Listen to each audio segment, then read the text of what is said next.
Looking for a great hosting solution? Check our website for prices.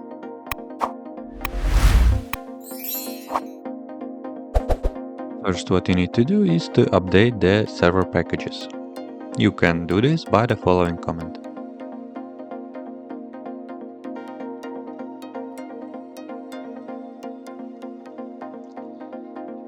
VeraCrypt package is not available on Ubuntu-based repository, so you can install it via importing PPA repository as shown.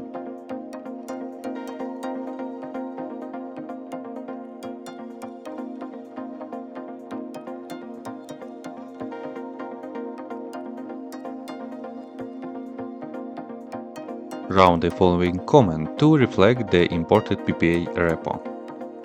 Then install the VeraCrypt.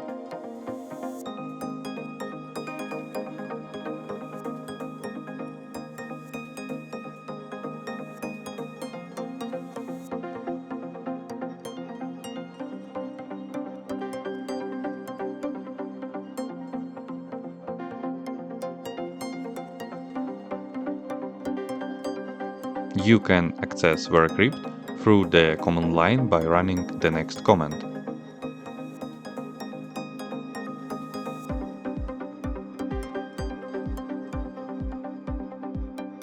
Or you can run it by your graphical shell.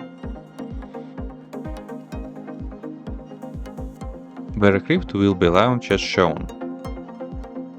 That's it. If you have any questions, leave me comments.